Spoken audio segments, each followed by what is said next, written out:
안녕하세요. 저는 30대 후반의 딸이자 엄마입니다. 자식을 낳으면 비로소 어른이 된다는 말이 있던데, 아직도 제 마음에는 아이가 살고 있는지 자꾸 어리광이 부리고 싶은 요즘입니다. 다행히도 제게는 제 어리광을 받아줄 사람이 많아 위안을 삼고 있는데요. 그런 점에서 감사하다 생각하며 행복한 사람이다 싶습니다. 그 행복한 마음으로 저희 아들을 잘 길러내고 싶은 욕심을 부리며 매일을 열심히 지내고 있답니다. 그런 제가 무슨 사연으로 이렇게 글을 시작했는지 궁금하신 분들 계실까요? 사실 저는 이혼 가정의 아이로 자랐습니다. 저를 태어나게 해주신 친아빠는 제가 5살 때쯤 외국에 일을 하러 가시는 바람에 같이 산 시절이 별로 없었습니다. 건설사 쪽 현장 직원이셨고 시골집의 장남이셨던 친아빠는 돈을 조금이라도 더 벌기 위해 해외 파견 근무를 선택하셨다고 하더라고요. 그렇게 번 돈으로 엄마와 제게 보내고 나머지는 시골 할머니께 보내며 본인은 회사 기숙사에서 사신 거죠. 제가 유치원도 가기 전에 일을 가신 친아빠는 제가 학교 들어가기 전 잠깐 오셨었는데 그때 즐거운 기억이 좀 남아있을 뿐이었습니다. 그 후로는 엄마와 친아빠는 이혼을 하셨고 저는 살던 집에서 이사를 가고 그 후로 친아빠와 시골 할머니는 만나지 못했습니다. 친아빠를 만나지 못하는 건 슬펐습니다. 제게 잘해주셨거든요.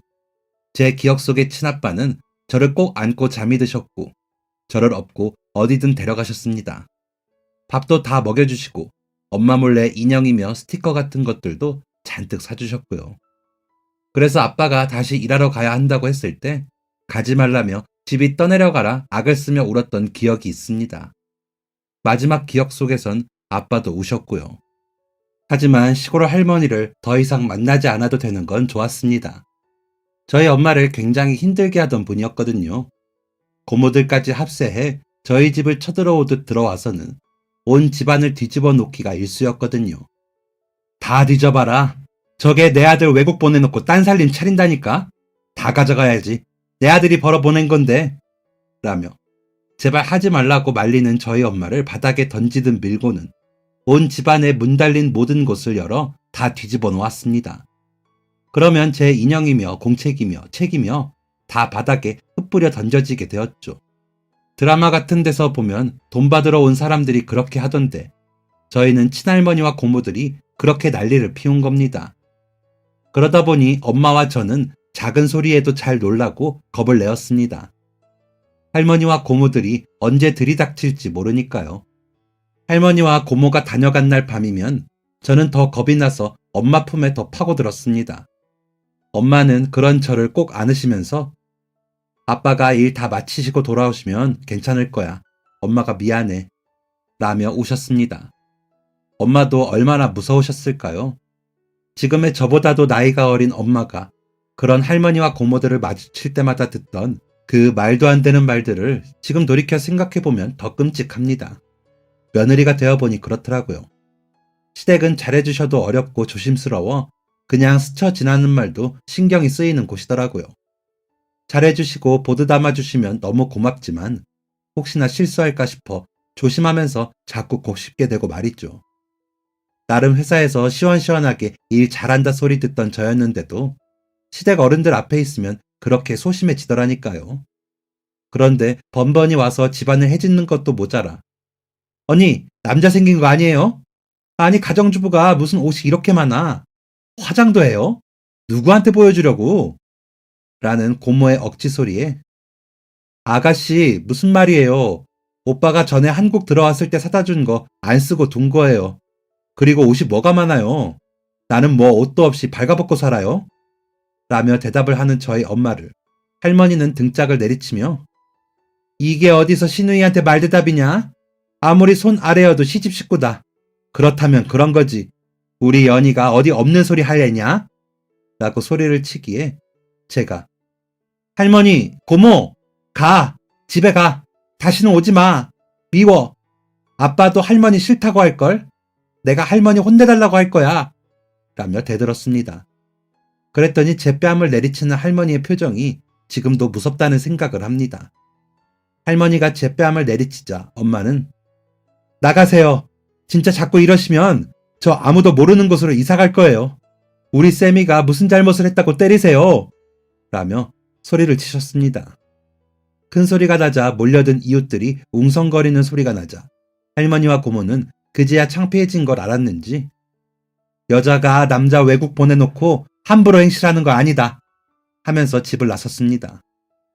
그러자 동네에 엄마와 친하게 지내는 아주머니들, 할머니들이 아니 남편도 없이 생으로 과부 노릇하는 며느리한테 미안하다 해야지. 번번이 쫓아와서 이게 무슨 경우래? 쌤이 엄마 괜찮아? 정말 쌤이 엄마처럼 야무진 사람이 없구만 라며 목소리를 내주시더라고요. 그러자 고모는 남의 집 일에 참견 말아요 라며 집을 나섰습니다. 엉망으로 된 집을 치우며 엄마는 우셨습니다. 그런 엄마를 돕겠다고 보살이 손을 보태던 저는 엄마, 할머니는 왜 엄마를 그렇게 미워해? 내가 볼 땐 엄마가 세상에서 제일 예쁘고 제일 착한데 라고 물었죠. 그러자 저를 가만히 내려다보던 엄마는 할머니가 가장 소중히 여기는 보물을 엄마가 뺏어왔거든. 사실 뺏은 게 아니고 같이 하면 되는데 할머니는 그게 잘 안 되시나 봐. 할머니가 그러시니까 고모도 엄마가 밉겠지. 원래 딸은 엄마 편이거든. 이라며 미소를 지어 보이셨습니다. 그런 엄마에게 저는 그럼 내가 끝까지 엄마 편 할게. 그러니까 울지 마. 우리 같은 편이잖아. 라며 엄마의 눈물을 닦아드렸습니다. 엄마는 그런 저를 꼭 끌어안고는 그래, 우리 쌤이가 엄마 편 해주면 엄마는 세상에 겁날 게 없어. 고마워. 라고 하셨습니다. 하지만 엄마는 그런 날 밤에는 잠을 못 주무시고 술을 한 잔씩 하셨습니다. 그러다 흐느끼며 우셨죠. 엄마는 제가 자는 줄 알고 숨죽여 그러셨지만 저는 알고 있었습니다. 그래서 눈을 꼭 감고 기도했습니다. 제발 우리 엄마 행복하게 해달라고. 제발 할머니랑 고모가 다시는 우리 집에 오지 말게 해달라고 말이죠. 그러고 얼마 뒤 아빠가 오셨습니다. 집에 오신 아빠는 전처럼 환하게 웃지 않으셨습니다. 물론 저를 안아주시고 제가 가지고 싶은 물건들을 사주시는 건 같았지만 어딘가 모르게 얼굴이 어두웠습니다. 하지만 저는 애써 외면하며 전처럼 하려고 했습니다. 왠지 두려웠거든요. 엄마랑 아빠는 저를 재우고 밤이 늦도록 이야기를 나누셨습니다. 제 앞에서는 아무렇지 않게 하셨지만 제가 잠이 들면 울면서 이야기를 하시더라고요. 그리고 학교에 다녀온 저에게 아빠는 쌤이야, 아빠가 다시 일하러 가야 해. 그런데 이번에 되게 오래 있다가 올 것 같아. 그러니까 엄마 말씀 잘 듣고 학교도 열심히 다니고 있어. 공부는 잘하면 좋은데 너무 힘들게 안 해도 돼. 라며 말을 하시면서 우셨습니다. 매번 헤어질 때마다 아빠는 우셨지만 그때는 느낌이 다르더라고요. 안 그래도 불안한 마음이 있던 저는 아빠, 이제 안 와? 라고 물으니 아빠는 한참을 저를 안고 우셨습니다. 그 덩치 큰 사람이 어깨까지 들썩이며 아이처럼 울더라고요. 그러더니 나중에 우리 쌤이가 한참 더 커야 올 수 있을 것 같아. 그리고 엄마랑 쌤이는 이사를 갈 거야. 그러면 전학도 가야 하고 우리 쌤이도 바빠질 거야.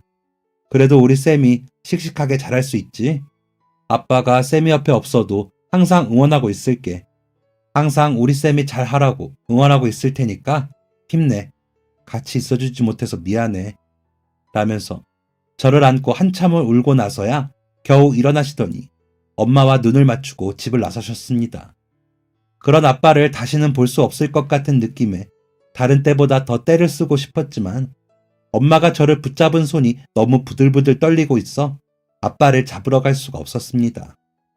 그저 그 자리에 서서 울기만 할 뿐이었죠. 아빠의 말처럼 엄마와 저는 아빠가 떠난 다음 날 이사를 했습니다. 외할머니가 사시는 동네에서 멀지 않은 곳이었는데 엄마는 저를 외할머니께 맡기고 일을 다니기 시작하셨습니다. 그러다 나중에는 외할머니와 함께 살게 되었죠. 외할머니는 친할머니와는 다르게 저를 예뻐해 주셨습니다. 반찬도 제가 좋아하는 반찬만 해주셨고 아침에 학교에 갈 때 가방도 들어주셨죠. 학교를 마치고 나오면 교문 앞에 할머니가 서 계시다가 다시 제 가방을 들어주시고 집까지 왔고요. 집으로 오면서 장난감을 사주기도 하시고 군것질도 사주기도 하셨어요. 그러다 한 번은 우리 쌤이 아빠는 안 보고 싶어? 라고 물으시길래 너무 보고 싶은데 아빠가 나중에 온다고 그래서 참고 있어요. 아빠는 항상 저를 응원한다고 했거든요. 라고 대답을 했습니다. 눈물을 참으며 말하는 제 눈가가 빨개졌는지 그런 제 얼굴을 어루만지시던 할머니는 그래, 잘 참으면 아빠가 오실 거야. 기다려보자. 라고 하시더라고요.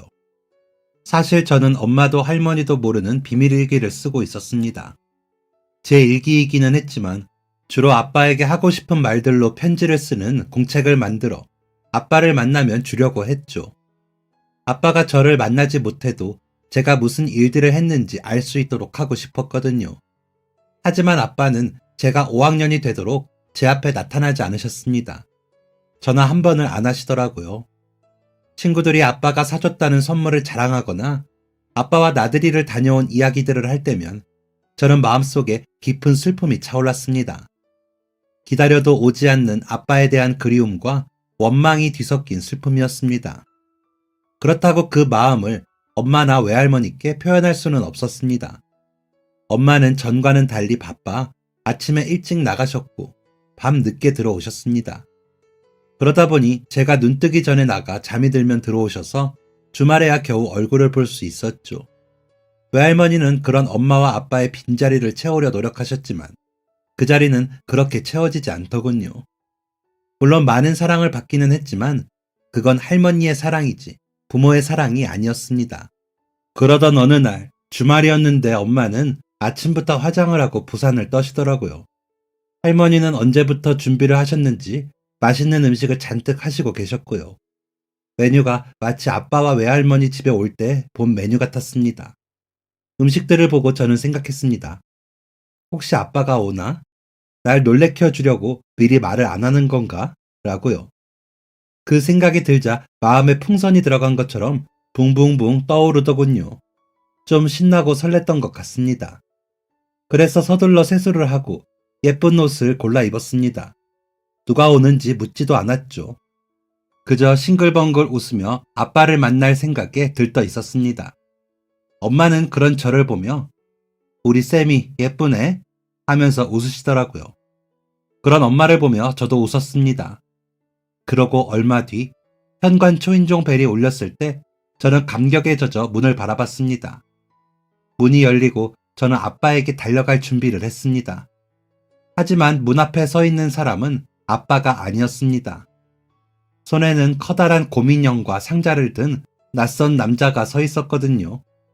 엄마는 그런 남자를 보고 수줍게 웃었고 외할머니는 그 남자를 반기며 들어오라 청하셨습니다. 아빠가 아니라는 사실에 실망을 하기도 하고 머쓱해진 저는 고개만 까딱하며 인사를 했습니다. 머릿속에 물음표를 가득 띄우고는 이번에도 오지 않은 아빠에 대한 불만이 얼굴에 표가 나도록 입이 잔뜩 나온 채였기에 아마 인상을 쓰고 있었던 것도 같습니다. 그 아저씨는 사람 좋은 표정으로 현관으로 들어섰고 제게 곰인형을 내밀며 인형 좋아하니? 엄마가 좋아한다고 해서 사기는 했는데 라며 내미셨습니다.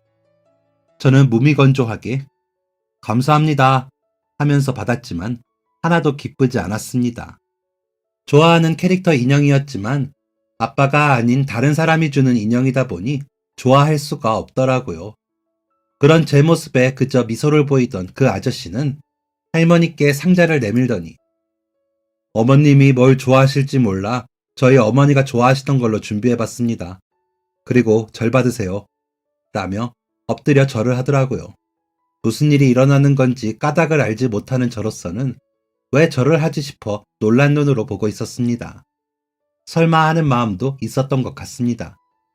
하지만 그 아저씨 입에서는 제가 부족하지만 서영씨랑 다시 시작하고 싶습니다. 허락해 주시면 제가 어머님, 서영씨, 세미와 행복한 가정 꾸릴 수 있도록 최선을 다하겠습니다. 라는 말이 흘러나오더라고요. 드라마에서 보면 그런 말은 결혼 허락을 받을 때나 하는 말이던데 우리 아빠는 어쩌고 저 아저씨가 엄마와 결혼을 하겠다는 건지 혼란스럽더군요. 저도 모르게 벌떡 자리에서 일어나 제 방의 문을 쾅 소리가 나도록 닫고 잠가버렸습니다. 그러고는 그 아저씨가 준 인형을 던져버렸죠. 외할머니는 그런 제 방문을 두드리며 쌤이야, 쌤이야 나와봐. 나와서 이야기하자. 라고 하셨지만 저는 나가지 않았습니다. 귀를 막고 조용히 눈물만 흘릴 뿐이었죠. 아빠의 자리가 없어진다고 생각하니 너무 속상하고 슬펐거든요.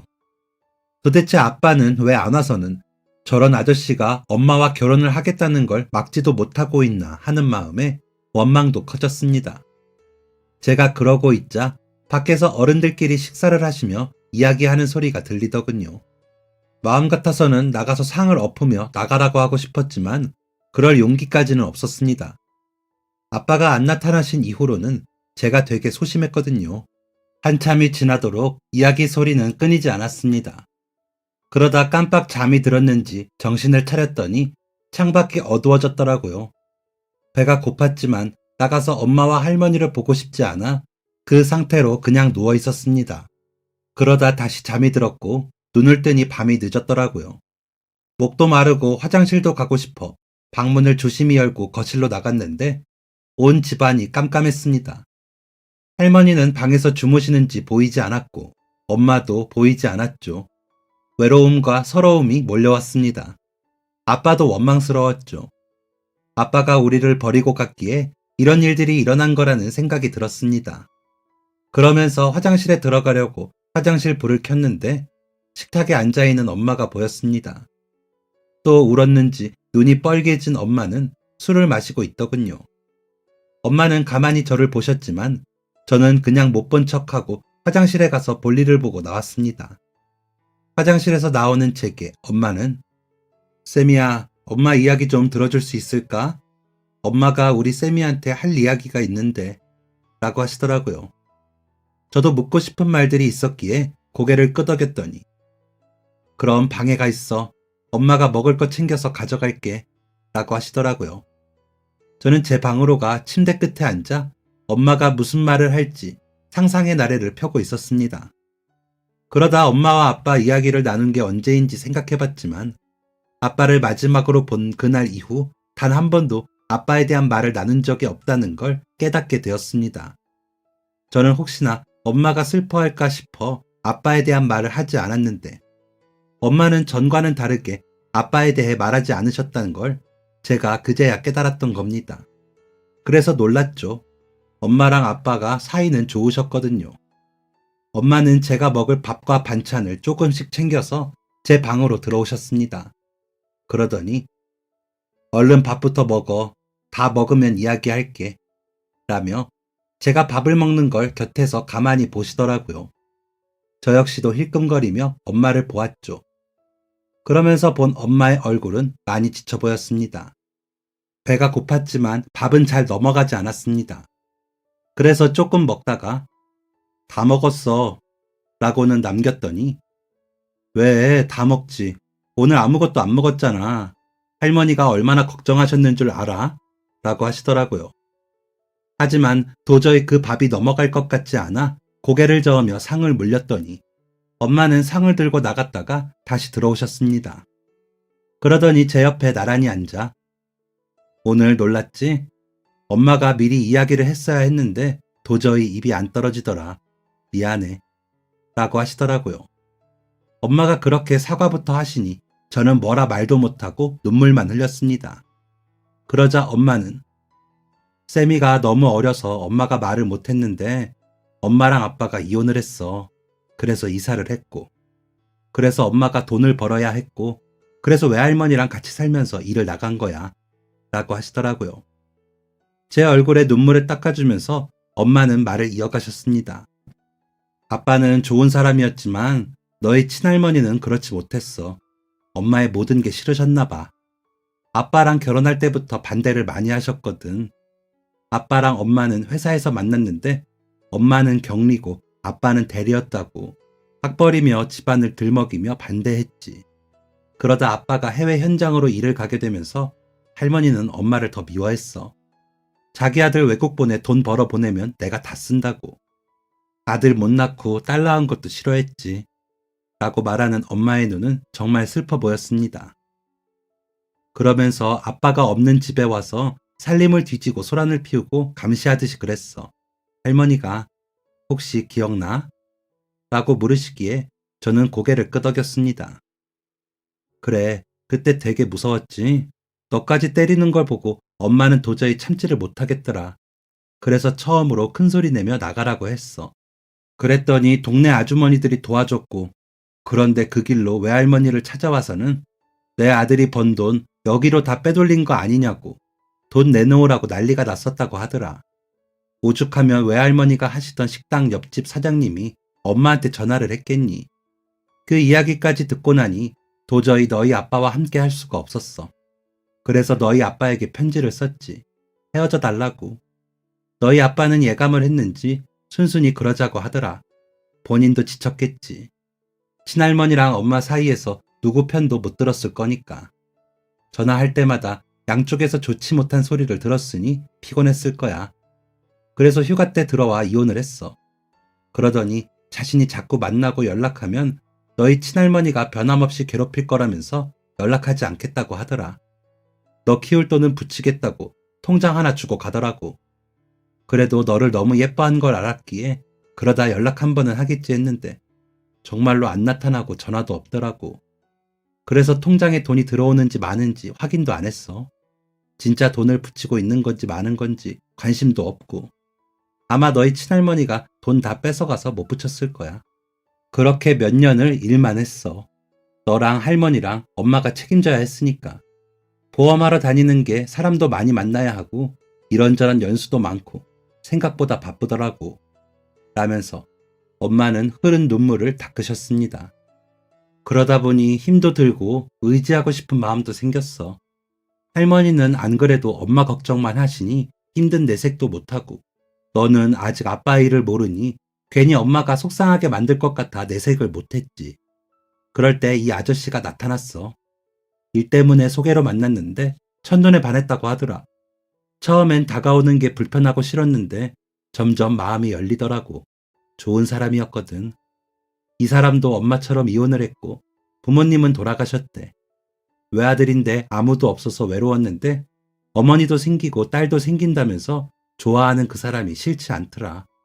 너희 아빠는 좋은 사람이었지만 우리를 지켜주지 못했는데 그 사람은 지켜줄 수 있을 것 같아서 의지하고 싶어졌거든.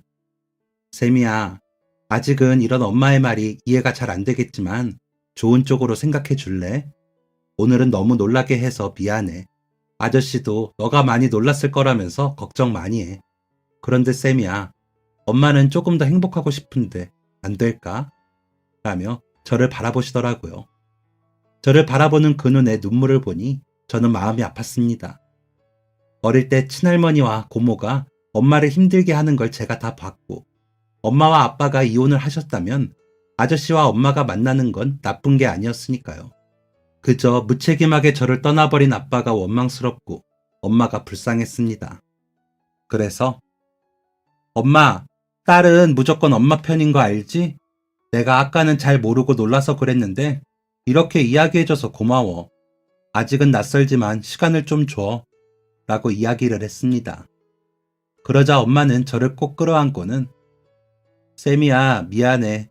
그리고 정말 고마워. 아직 아기인 줄 알았더니 우리 쌤이가 다 컸네.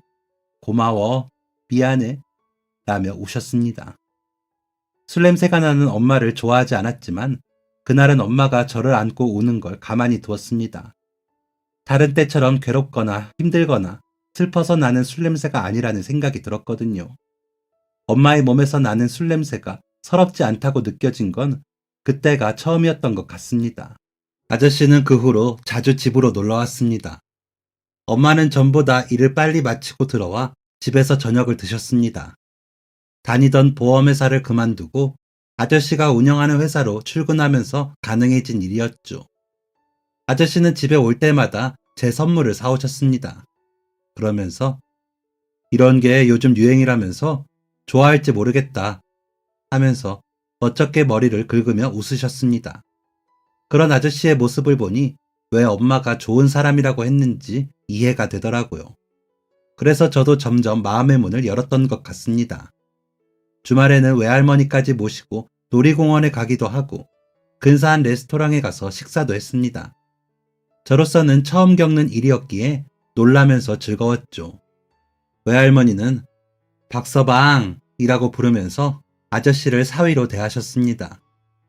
엄마는 혹시나 제가 속상해하지는 않을까 눈치를 보셨는데 저는 이미 아저씨가 좋았습니다.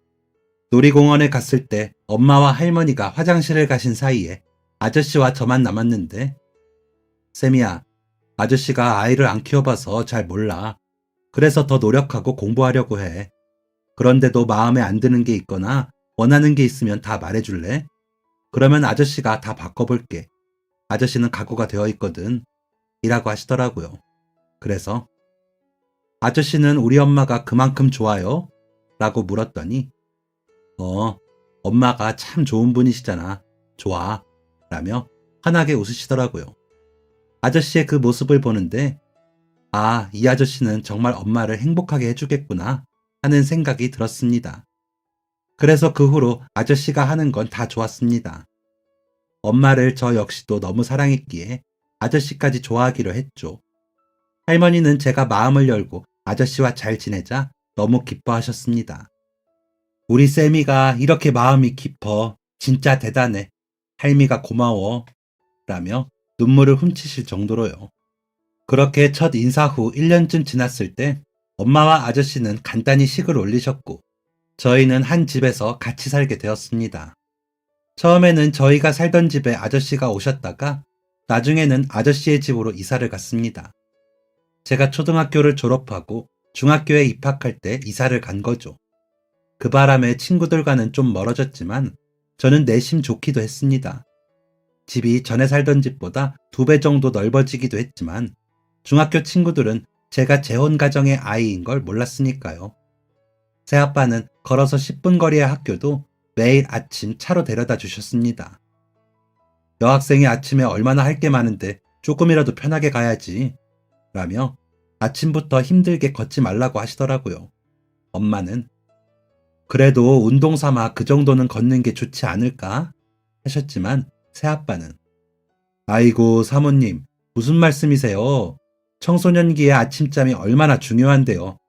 이때는 원래 아침잠이 많은 거라고요. 귀한 공주님을 왜 고생시켜요? 라며 끝까지 저를 아침마다 태워주셨습니다.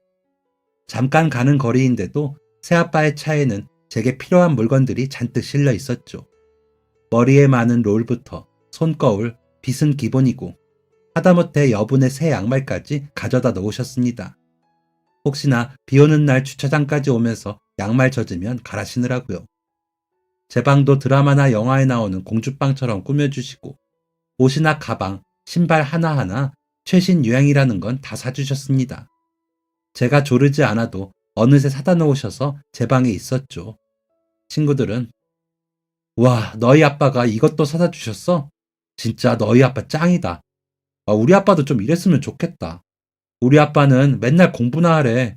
라면서 부러워했습니다. 그러다 보니 괜히 으쓱해져서 새아빠가 친아빠가 아니라는 걸 말하고 싶지 않았습니다. 뭐 안다고 해도 별 다를 건 없지만 그냥 더 잘난 척하고 싶었다고 할까요? 그러면서 친아빠에 대한 서운한 마음은 커졌던 것 같습니다. 아빠가 아닌 사람에게 아빠라고 부르는 미안한 마음은 있었지만 이렇게 될 때까지 저를 만나러 오지 않는 아빠는 그저 친할머니 편에 서서 우리를 버린 거라고 생각이 들었거든요. 친할머니가 제게 어디서 필요도 없는 딸 하나 낳고 유세를 부리며 내 아들이 뼈 빠지게 번 돈을 함부로 써? 장사꾼 딸이라 아주 뻔뻔하기가 이루 말할 수가 없다. 남편이라고 여기면 외국에 나간다고 해도 못 가게 말려야지. 돈밖에 모르는 천박함이 어디 가겠니? 라고 했던 게 기억이 났거든요. 무슨 뜻인지도 몰라 멀뚱거리는 어린 저에게 그런 말들을 하는 친할머니의 얼굴은 만화 속 마녀나 괴물처럼 일그러져 있었기에 무섭고 징그럽다는 생각이 들었던 것 같습니다. 그랬던 친할머니와 함께 하느라 나 같은 건 잊어버렸나 싶어 서운했죠. 그런 저에게 아빠의 빈자리를 채워주고 엄마를 행복하게 해주는 새아빠가 너무 고맙고 좋아진 건 어쩔 수 없었습니다. 외할머니는 그런 새아빠에게 매일 고맙다는 말을 하셨습니다. 전보다 더 많이 웃으시고 더 이상 저를 안 됐다는 듯이 보지도 않으셨죠. 그러다 몸이 안 좋아져 병원에 가셔서 검사를 하셨는데 췌장암 말기라는 판정을 받으셨습니다. 엄마는 외할머니를 간호하시느라 다른 일을 다 제쳐두고 매달리셨지만 할머니는 3년의 투병 끝에 돌아가셨습니다. 그 사이 새아빠는 저를 챙기고 엄마를 챙기시느라 제일 바쁘셨죠. 저는 할머니가 돌아가시고 한동안 그 충격에서 못 벗어났습니다. 아무래도 어릴 때부터 함께 지내서인지 할머니가 아프다 돌아가신 게 너무 슬프더라고요. 엄마는 더 괴로워하셨습니다. 그러다가 당신 덕분에 우리 엄마 치료도 잘 받고 더 좋은 병원에서 계시다 돌아가실 수 있었어. 고마워. 내가 앞으로 당신한테 더 잘할게. 당신이 위로해주지 않았다면 나 진짜 무너졌을 거야. 라고 하시더라고요. 저는 그때 고등학생이라 입시 준비까지 해야 하다 보니 더 정신이 없고 마음을 못 잡느라 엄마에게 제대로 위로 못했는데 그때도 새아빠는 엄마 곁에 계셨더라고요. 새아빠는 그런 엄마의 손을 잡으며 우리 여왕님이 괜찮아야 우리 집이 편하죠. 아직 더 괴롭고 속상하겠지만 그래도 우리 기운내 봅시다. 어머님도 그걸 더 바라실 거야. 라고 하면서 웃으시더라고요. 그 모습을 보는데 나도 나중에 꼭 새아빠 같은 사람이랑 결혼해야지 라는 생각이 들더라고요. 엄마는 그렇게 새아빠와 더 사이가 좋아지셨습니다. 부모님은 그러면서도 저를 챙기는 일에 게으름이 없으셨습니다. 제가 미술을 전공하느라 주말도 없이 학원이다 레슨이다 정신없이 다니라 바쁠 때도 두 분이 번갈아가며 저를 마중 오시고 배웅해 주시면서 제가 피곤하지는 않을까 살펴주셨습니다. 그 덕에 저는 꽤나 유명한 대회에 나가 좋은 성적을 거두고는 했죠. 교과 성적도 나쁘지 않았기에 상위권 대학을 목표로 열심히 했습니다. 그날은 아빠가 저를 학교에 데려다 주셨는데 이따가 엄마가 학원 데려다 주러 오실 거야. 새벽부터 쌤이 준다고 무슨 약속 들어갔는데 바로 마시게 하신다 그랬어. 밤에 학원 마치고는 아빠가 올게. 이따가 봐. 하고는 가셨습니다. 엄마는 전날 저녁에도 얼굴을 못 봤기에 잔소리를 좀 해야겠다 생각을 했죠. 제 뒷바라지 하는 건 좋지만 너무 바쁘게 지내시는 것 같아 걱정이 됐거든요. 하지만 저는 그 잔소리를 하지 못했습니다. 엄마는 그날 제 하굣길에 못 오셨거든요. 졸음운전을 하는 덤프트럭이 중앙선을 넘어 엄마의 차 위로 굴렀다고 하더라고요. 뉴스에서 본 현장은 처참했습니다. 장례식에 온 어른들은 시신이라도 찾은 게 다행이라고 할 정도였죠. 상대 운전자도 사망을 했고 저희 엄마 말고도 2명의 사망자가 더 있었고 부상자는 더 많다고 들었습니다. 덤프트럭에 실렸던 짐들의 파편이 여기저기 튀면서 엄청 큰 사고가 된 것이었죠. 사고 가해자의 가족들은 형편이 어렵다는 이유로 보상도 못 해주겠다고 해 다른 피해자 가족들은 소송을 하겠다고 나섰다고 하더라고요. 아빠는 다 필요 없으니까 그 사람 살려내요. 살려내. 왜 그 사람이 왜? 라며 악을 쓰며 우셨습니다. 저는 갑자기 엄마가 돌아가셨다는 게 믿기지 않다가 장례식에서 진짜인가 싶다가 아빠가 그렇게 우는 모습을 보고 실감이 나더라고요. 이에 엄마는 돌아오지 않는구나. 엄마가 없구나 하는 생각이 들자 온몸이 바들바들 떨리면서 눈물이 났습니다. 그저 행복해지고 싶다던 엄마가 그 행복을 누린 지 얼마 되지도 않았는데 할머니 돌아가시고 이제 겨우 마음 잡고 웃으셨던 엄마가 그렇게 돌아가셨다는 게 너무 불쌍했습니다. 엄마에게 투정 부리고 못되게 했던 것만 생각이 나 정신을 못 차리겠더라고요. 그때부터는 아빠가 소리치며 우는 것도 보이지 않았습니다. 그러다 정신을 잃었던 것 같습니다. 토하고 싶다는 느낌에 몸을 일으켜보니 응급실이더라고요. 아빠는 제 곁에서 기도하듯 계시다 놀라 저를 보시고요. 아빠, 토할 것 같아 라고 하자 간호사를 불러 무슨 통을 주셔서 거기에 토를 하고 또 눈물이 나 울었습니다. 아빠는 그런 저의 손을 잡으시더니 쌤이야, 많이 놀랐지? 아빠가 너보다 챙겼어야 했는데 미안해. 엄마가 그렇게 사고를 당하신 건 너무 아프고 슬픈 일이지만 우리 잘 견뎌보자. 엄마도 그걸 바라실 거야. 아빠가 앞으로 더 잘할게. 쌤이가 잘 이겨낼 수 있도록 아빠가 더 많이 살피고 잘 챙길게. 라면서 우시더라고요. 그런 아빠를 보며 저는 어떤 말도 할 수 없었습니다. 아빠와 제가 계속 함께해도 되는 건지 순간적으로 혼란스럽더라고요. 엄마가 안 계시니 이제는 제가 아빠 곁을 떠나야 하는 거 아닐까 하는 생각이 들었거든요. 충격과 혼돈 속에 엄마의 장례를 치렀습니다. 너무 울어 탈진을 몇 번을 했죠. 아빠는 이를 악물고 견디셨습니다. 그게 곁에서도 다 느껴졌습니다. 아빠가 학교에 말씀을 드려주셔서 한 달 동안 학교에 가지 않을 수 있게 되었습니다. 한 2주는 엄마의 짐들을 정리하고 엄마의 사진들을 잘 보이는 곳에 옮겨 놓으며 지냈습니다. 다른 건 엄마가 계실 때와 똑같이 해놓았고요. 그랬더니 엄마가 더 그립더라고요.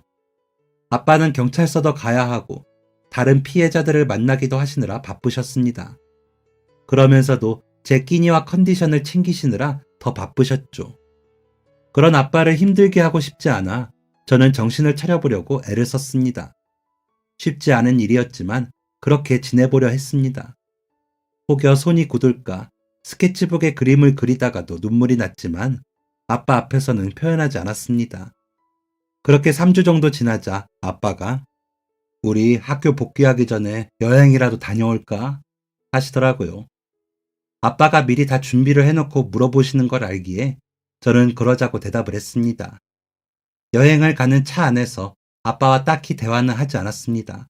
그저 창밖만 보며 여행을 갈 뿐이었습니다. 도착한 여행지는 그다지 멀지는 않은 곳이었는데 바다가 보이는 창이 큰 리조트였습니다. 날이 좋아 너무 좋더라고요. 엄마와 함께였다면 얼마나 좋을까 생각하니 다시 눈물이 날 것 같았습니다. 그런 제 곁에 아빠가 서시더니 쌤이야, 엄마도 같이 왔으면 너무 좋겠다. 그치? 라고 하시는 겁니다. 그런 아빠에게 뭐라고 대답할지 몰라 말을 못하고 있는데 쌤이야, 우리 엄마 얘기 하고 싶은 만큼 하자. 엄마랑 좋았던 일, 좀 서운했던 일도 말하고 보고 싶으면 보고 싶다고 하고 그렇게 우리 엄마를 조금씩 보내드리자. 그러지 않으면 엄마가 우리 안에서 골마 썩으면 어떻게 해? 예쁜 엄마니까 우리 예쁘게 기억하고 예쁘게 마음에 남기자. 라면서 주룩주룩 눈물을 흘리시더라고요. 그런 아빠의 말이 수긍은 같지만 자신은 없었습니다. 엄마에 대한 말을 하다 보면 엄마가 너무 보고 싶어져 너무 힘들 것 같았거든요. 하지만 아빠의 말대로 해보기로 했습니다. 예쁜 엄마를 예쁘게 남기기 위해서요. 그래서 힘들지만 엄마에 대해 조금씩 이야기하며 지냈습니다. 그러다 보니 정말 어느 순간 엄마에 대해 편하게 이야기 나누고 있더라고요. 새로운 일이 생기면 엄마가 정말 좋아했을 텐데 엄마가 좋아하는 일이 있으면 엄마랑 같이 했으면 너무 좋아했겠다 하면서요. 그렇게 아빠와 저는 서로를 의지하며 세상에 둘도 없는 부녀지간이 되었습니다. 제가 대학에 가고 첫 남자친구가 생겼을 때도 아빠는 이제 우리 딸이 정말 어른이 됐구나. 그런데 아빠는 좀 서운해. 아빠 말고 다른 남자를 사랑하게 돼서 질투가 난다고 해야 하나?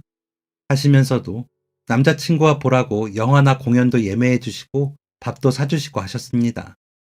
친구들은 진짜 너희 아빠 멋쟁이시다. 어쩜 딸을 저렇게 사랑하실까? 하면서 부러워했습니다.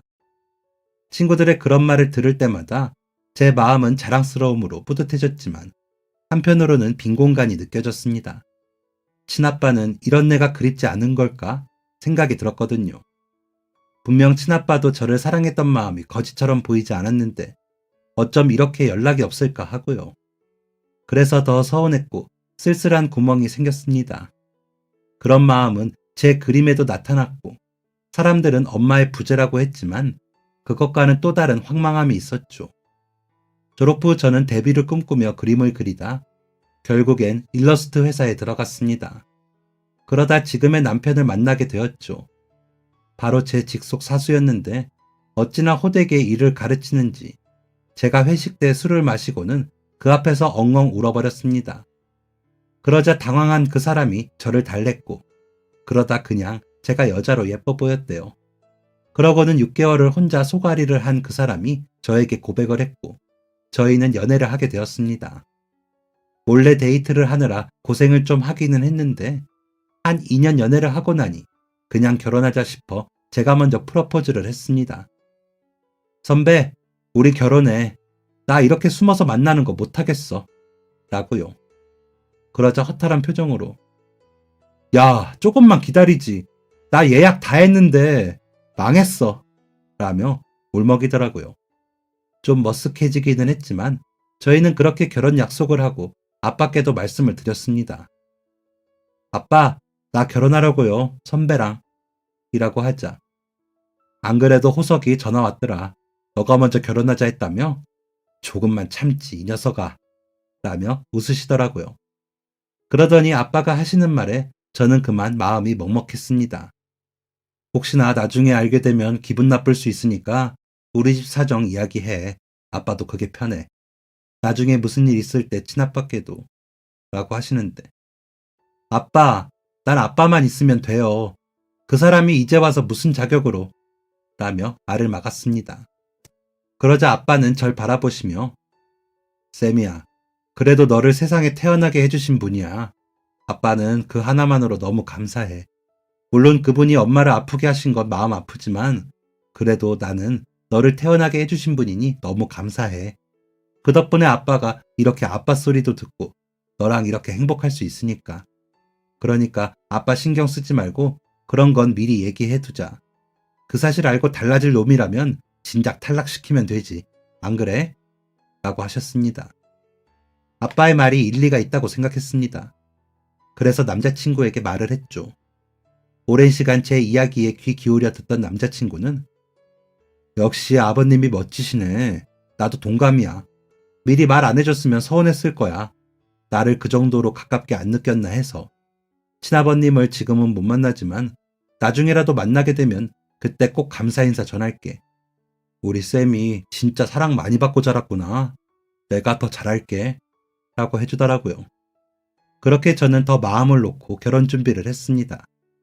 친아빠의 빈자리는 역시나 채워지지 않았지만 조금은 작아진 기분이었죠. 시부모님께서도 너무 좋으신 분들이었습니다. 인사 갔을 때나 상견례 할 때도 혹시나 제가 상처받지 않을까 배려도 많이 해주셨고요.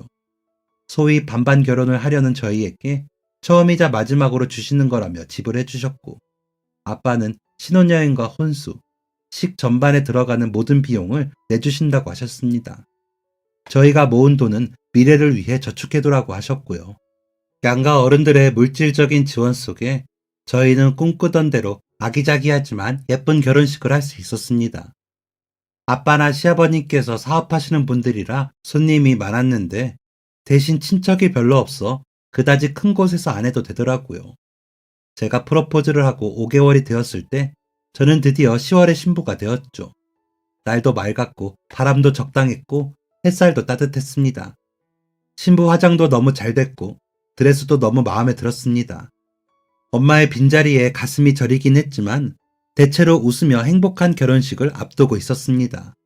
주례가 없이 양가 아버님들께서 축사를 해주기로 하셨고 어머님이 축시를 낭독하시는 걸로 대신하기로 했습니다. 식이 시작됨을 사회자가 알리는 소리가 들리더군요. 드디어 아빠의 손을 잡고 버진로드를 걷기 위해 입구에 서는데 와락 눈물이 났습니다. 아빠는 그런 제 눈물을 닦아주시더니 우리 오늘은 울지 말자. 하늘에서 엄마가 다 울게 하자. 오늘 못 와서 속상하겠지. 그래도 우리는 웃자. 하시는데 아빠도 눈시울이 붉어지셨더라고요. 고개를 끄덕이고 겨우 웃어 보였습니다. 이번에도 아빠 말씀이 맞다 생각했습니다. 행진 음악이 울리고 아빠와 제가 버진로드에 발을 맞춰 걸으려는데 아빠가 멈추시더니 멈춰달라고 소리를 치셨습니다. 그러더니 갑자기 뚜벅뚜벅 걸어 내려가셨다가 한 남자를 끌고 오시더군요. 무슨 일인지 싶어 고개를 돌려보았다가 저는 그 자리에 주저앉을 뻔했습니다. 친아빠가 새아빠에게 끌려 제 곁으로 오고 계셨으니까요. 희둥그레진 제 얼굴을 본 새아빠는 반대편에 친아빠를 서게 하시더니 제 팔을 둘러 팔짱을 끼워주시고는 새아빠는 원래 자리에 서서 제 팔짱을 끼우셨습니다.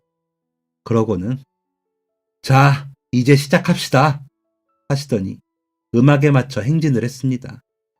친아빠는 고개를 들지도 못하고 흐느끼며 행진을 하셨고, 저는 새아빠와의 약속을 지키려 억지로 웃으려 했지만 자꾸 눈물이 났습니다. 남자친구는 당황하는 눈치였지만 이내 감사합니다. 쌤이 행복하게 하겠습니다. 라며 우렁차게 외치더니 두 아버지 앞에 엎드려 절을 하고 제 손을 잡았습니다. 저는 우느라 성혼 선언문도 제대로 못 읽고 인사만 겨우 했습니다. 아빠들은 혼주석에 나란히 앉아 그런 저를 보고 계시더라고요. 친아빠는 계속 우시고요. 시아버님의 축사가 끝나고 아빠의 차례가 되어 아빠는 친아빠의 손을 잡고 마이크 앞에 서셨습니다. 다들 놀라셨죠? 죄송합니다. 하지만 이처럼 우리 쌤의 인생이 중요한 날에 지금 곁에 계신 분을 빼고 치르게 하고 싶지 않았습니다. 아시는 분들이 계신지 모르겠지만 저는 쌤이의 친아버지가 아닙니다. 여기 계시는 이분께서 친아버지이시죠. 저는 쌤이가 초등학교 5학년 때 아빠가 되었습니다. 지금은 먼저 하늘나라에 간 아내가 쌤이의 친아버지에 대해 말해주었을 때부터 저는 이분께 감사했습니다. 사랑으로 아이를 기르신 게 느껴졌으니까요. 불가피한 사정으로 헤어져 살았지만 그간 한 달도 거르지 않고 양육비를 보내셨더라고요. 그리고 중간중간 몰래 보고 가시는 것도 알고 있었고요. 사랑하는 자식 앞에 차마 나서시지 못하시는 그 마음이 오죽하실까 싶어 마음이 아팠는데 오늘은 도저히 그냥 보내드릴 수가 없어 모시고 나왔습니다. 우리 딸 세미를 축복하는 그 마음은 저와 같다고, 아니 그보다 더 크리라 생각합니다. 세미야, 그러니까 더 행복하게 살아. 알았지? 라며 축사를 마치셨습니다. 친아빠는 마치 죄인이라도 된 것 마냥 고개를 숙이고 우시기만 하시더라고요. 그 후로 식이 어떻게 끝났는지 모릅니다. 시어머니도 우시느라 축시를 3번이나 다시 읽으셨거든요. 식이 다 끝나고 시부모님께 인사를 하는데 이제 됐어. 우리 행복하자 하시는데 너무 감사하더라고요. 아빠는 친아빠와 저만의 시간을 갖게 해주시겠다면서 남편을 데리고 나가시더라고요. 그렇게 단 둘이 남아서 본 아빠는 너무 많이 늙으셨더라고요. 옷은 좋아 보였지만 얼굴도 많이 타고 거칠어 보여 더 나이 들어 보이시더라고요. 그런 아빠에게 왜 그동안 연락 안 하셨어요? 한 번이라도 찾아오실 수 있었잖아요. 여기는 어떻게 아셨어요? 저는 아빠가 하는데 눈물이 쏟아져 더 이상 말을 이어갈 수가 없었습니다. 그러자 친아빠는 제 손을 잡더니 아빠가 가면 너희 할머니가 또 쫓아올까봐 몰래 숨어서 보고 그랬어. 너 초등학교 졸업식에도 갔다가 너희 엄마랑 마주쳐서 도망치고. 그래도 너 잘하는데 도움이 되고 싶어 돈은 계속 보냈는데 그 돈은 그냥 그대로 있다며. 네 아버지가 그러시더라. 엄마가 하나도 안 쓰고 너 나중에 준다고 그랬다면서. 엄마 장례 때도 갔었어. 참 좋은 사람이었는데 나 같은 놈 만나 고생시켜 미안하다. 이번에도 멀리서만 보고 가려고 했는데 정말 감사한 분이야. 이렇게 옷까지 보내시면서 꼭 오라고 하셔서 올 수 있었어.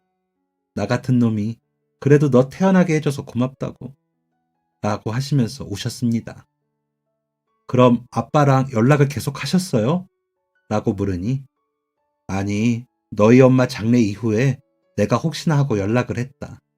사실 내가 너를 데리고 올 형편은 안 됐는데 그때 너희 고모가 사업한다고 하다가 빚을 져서 그거 갚느라 빠듯했거든. 이라며 고개를 못 들고 이야기를 계속하셨습니다. 그랬는데 너를 생각해서 자기에게 맡겨주면 안 되겠냐고 하더라.